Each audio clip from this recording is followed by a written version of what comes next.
আজ আপনাদের জন্য থাকছে একটু অভিনব গল্প। হিউস্টনে ঘরোয়াভাবে গায়ে হলুদ। প্রথমেই জেনে নিই কার গায়ে হলুদ। এ হচ্ছে মা, এ হচ্ছে মুন এবং মামুন। তার মানে আজ মা মুনের গায়ে হলুদ। প্রথমেই আমি গায়ে হলুদের আয়োজন একটু সরেজমিনে দেখে নিলাম। এমন একটা ভাব করলাম যেন অনেক কাজ করছি, কিন্তু হাতে ফোন থাকাতে সবাই ভাবলো আসলেই মনে হয় ছেলেটা অনেক কাজ করছে, কিন্তু কাজের নামে একদমই ফাঁকি। কিছুক্ষণের মধ্যে শুরু হলো গেস্ট আসার পালা। প্রথমে আমরা দেখতে পেলাম গায়ে হলুদকে শোক দিবস পালন করে একটি কাপল ঢুকলো। তারপরেই মুজিব কোট পরিহিত এক আঙ্কেল এবং তার পিছনে আবাহনীর পাঞ্জাবি পরা আরেক আঙ্কেল ঢুকলেন। তারপরেই সেই মহেন্দ্র খন পৌঁছে গেল বর এবং বউ।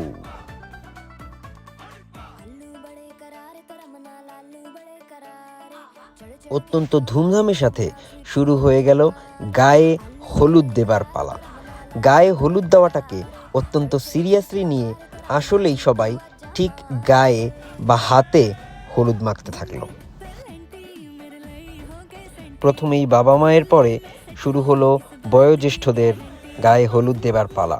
প্রথমেই সবচেয়ে বয়োজ্যেষ্ঠ খালু এবং খালা। এই মুহূর্তে বর ফিসফিসিয়ে বউকে কিছু একটা বলছিলেন, সেটা আমরা ক্যামেরায় ধারণ করে নিলাম।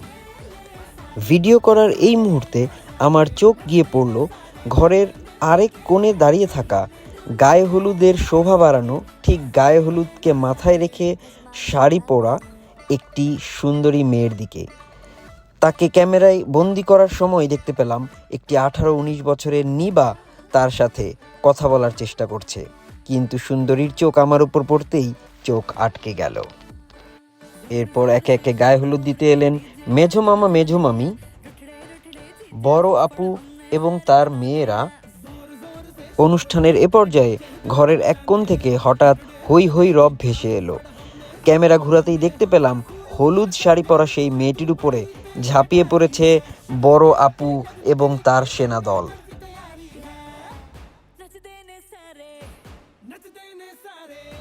ক্যামেরায় যখন এক জোড়া কপোতিকে ভিডিও করছি, ঠিক তখনই অ্যাটেনশন সিকিংয়ের জন্য এক সিঙ্গেল মহিলা আমাদের সামনে দিয়ে ঘুরতে লাগলো। সে একবার এলো আবার গেল, কিন্তু তাতেও কারো অ্যাটেনশন না পেয়ে এবং বিরক্তির কারণে সে সিটিয়ে লুকিয়ে গেল। তার একটু পরেই গায়ে হলুদ দিতে এলেন আমার বাবা এবং মা।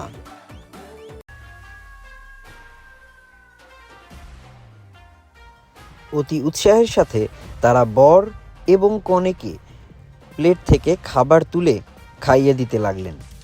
তার একটু পরেই আমি খেয়াল করলাম অতিরিক্ত ক্ষুধার কারণেই হোক কিংবা খাবার দিতে দেরি হওয়ার কারণেই হোক, আমার মা টুপ করে একটি আঙুর নিয়ে নিজের মুখে পুরে নিলেন। যাই হোক, বারে বারে গায়ে হলুদ में ऐसी छोटी छोटी बातें होती रहती है।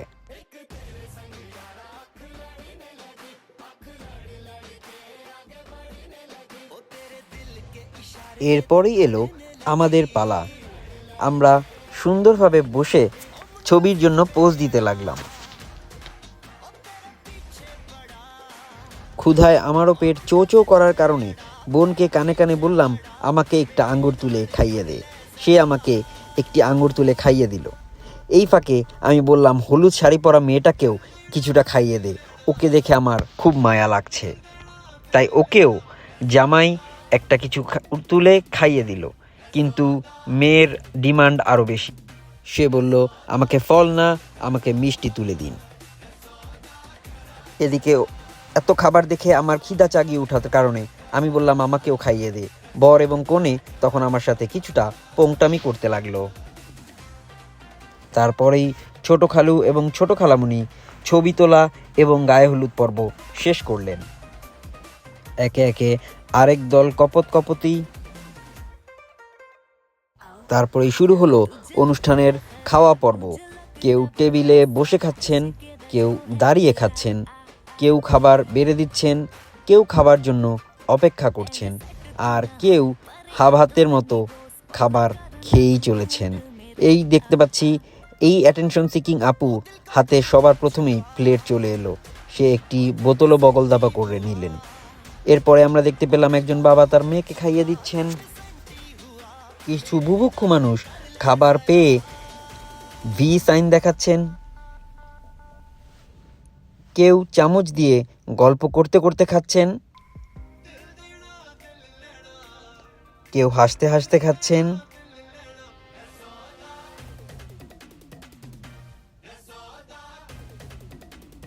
আবার কেউ নিজে এবং তার ছেলেকে খাইয়ে দিচ্ছেন।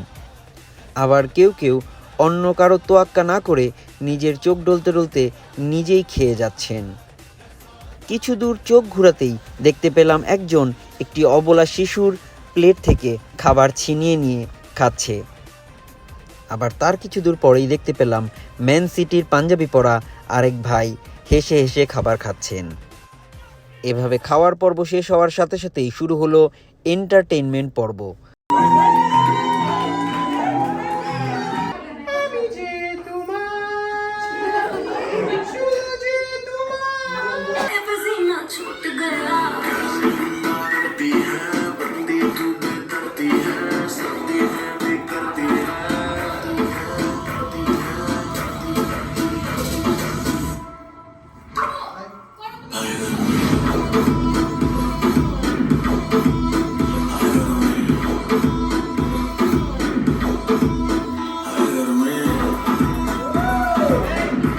आज 25 साल के शादी में भी अभी तक टाइम में रेडी नहीं हो पाई तुम। यार जल्दी करो, निकलना है। अरे क्या सारा दिन दिमाग यार खाते 2 रहते हो? घंटे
সবার শেষে এরকম মাইক ড্রপ পারফরমেন্সের পর আর অনুষ্ঠান আগানো যায় না, তাই সবাই যে যার ভাড়া গাড়িতে শো অফ করে এই অনুষ্ঠানে এসেছিল সেখানে চড়ে সবাই সবার বাসার উদ্দেশ্যে রওনা দিল। এভাবেই শেষ হলো হিউস্টনের অনাড়ম্বরপূর্ণ একটি গায়ে হলুদ অনুষ্ঠান।